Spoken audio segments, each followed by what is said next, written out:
Okay, let's dive into this. Picture it. WrestleMania 41. The atmosphere is just buzzing, right? And then, boom, Stone Cold Steve Austin on a four-wheeler. Austin comes out for the attendance announcement. Seems simple enough. But it wasn't. We want to look at the entrance, the immediate fallout, and kind of what it all means. Yeah, it's fascinating how something so, routine for WrestleMania, a legend coming out, turns into this whole other story. Totally shows how unpredictable live events can be, even massive productions like this. Even with someone like Austin, who's done it all. Okay, glass shatters, crowd goes nuts, the music hits. And like seconds later, it's completely off the rails.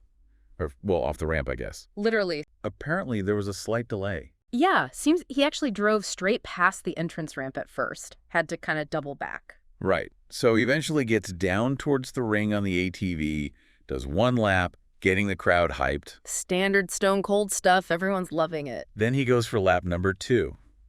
But this one took a bit of a wild turn. Uh-oh. This is the moment he crashes right into the ringside barricades. Yeah, not just a bump, like a full-on collision. And, there was that detail about the ring steps. Apparently, they were leaning against the ring right there. Oh, right. That might explain it, maybe why he, misjudged the turn or something. Could be. And wasn't there something about him landing on the steps when he got off the ATV, too? Yeah. Adding a bit of, maybe unintentional comedy right after the crash. But the immediate thing, you could hear it in the commentary, was concern. Definitely. Especially for that fan, a woman in the front row who got knocked backward. Michael Cole was right on it, wasn't he? Like, hope that young lady's okay. Instantly. And Austin, too.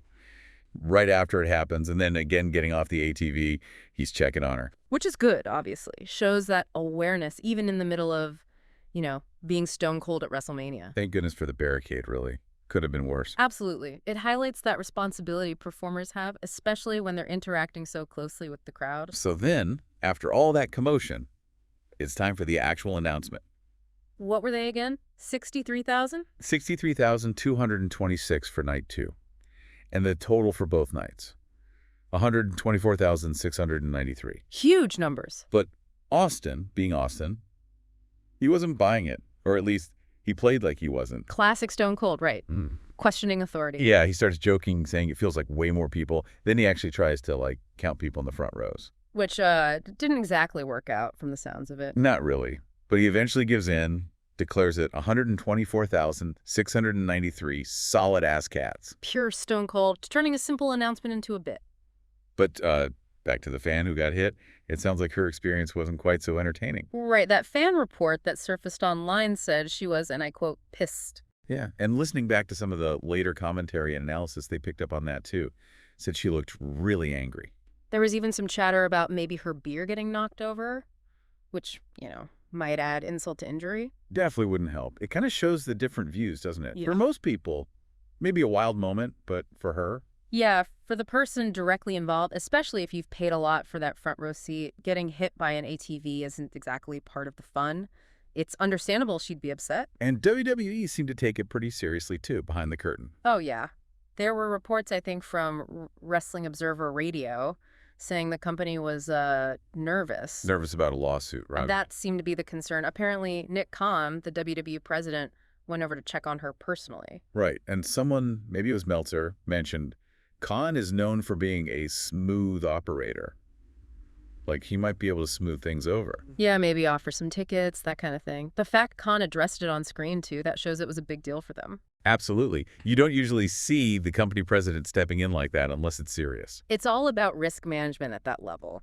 Fan safety incidents are, potentially costly in many ways. So a quick, visible response makes sense. What struck me was how surprised the commentators sounded about Austin actually crashing. Me too. They pointed out he's done the ATV entrance loads of times before, right? Yeah, like it's almost his signature thing at big events sometimes. Never seen him mess it up before. Someone even floated the idea that this weird moment might become like an immortal moment itself. Haha, probably not the way he intended. They also talked about the speed, acknowledging it could have been much worse. For sure. It's a reminder, isn't it? No matter how rehearsed live stuff with vehicles, there's always a risk. Always that element of unpredictability. Did they say something about the fans' reaction being delayed? Yeah, one observation was that she didn't immediately fall. It was more like the impact happened, and then maybe she fell back in her chair, a slight delay. Interesting detail. And there's that whole discussion about, what kind of fan was she? Right, like, was she a hardcore wrestling fan who might weirdly see getting hit by Stone Cold's ATV as a story to tell? Or just someone there for the big event who was, understandably, just annoyed and maybe a bit shaken up. Someone joked that a real diehard might be asking for a photo with the dented barricade or something. Probably not far off for some. They also brought up the cost of those front row seats. Yeah, that definitely plays into expectations, doesn't it? You pay top dollar, you expect a certain experience, probably not involving an ATV collision. For sure. Oh, and didn't they mention that Nick Khan used to be an usher? Yeah, way back at WrestleMania 9, apparently. Funny little bit of trivia. Shows how people move up in that world. But wait, there's more to this. Logan Paul came out with a story recently. Oh, yeah.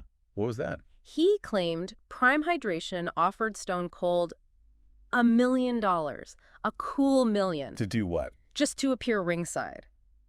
Popping out of a giant Prime Energy bottle.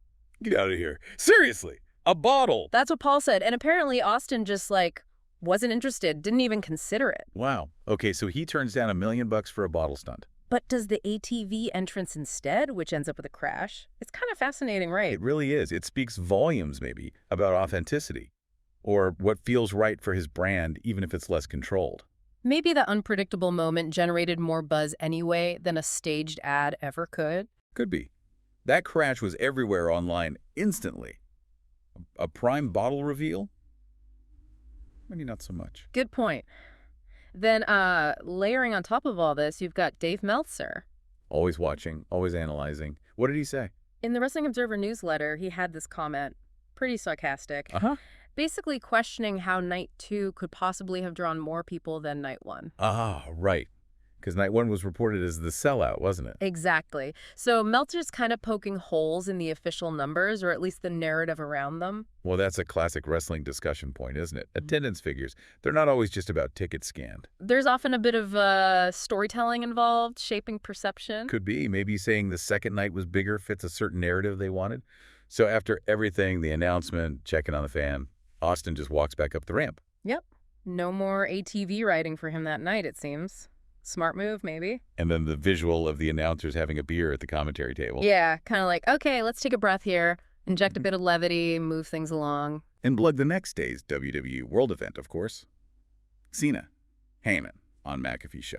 Got to keep the promotional train rolling, right? Pivot back to the scheduled programming. So, wrapping it all up, Stone Cold's big WrestleMania entrance hits a snag, literally. Crashes the ATV, hits a fan. Fans not happy. Austin and the WWE president check on her. Backstage nerves about lawsuits flare up. But Austin still gets the attendance number out there in classic style, even after the chaos. The commentary team was, well, a mix of shocked, worried, and maybe a little amused eventually. The image that sticks, though, is Stone Cold Steve Austin, this absolute icon, having this very human, almost clumsy moment. And suddenly, real-world stuff like safety and legal worries crash into the spectacle. Yeah, the line between the show and reality got really blurry really fast. It really gives you a peek behind the curtain, doesn't it? How even these massive, polished productions are still live, unpredictable things. Absolutely. That mix of planned entertainment and just stuff happening. It makes you think about these entrances, right? Totally. How far do you push the spectacle?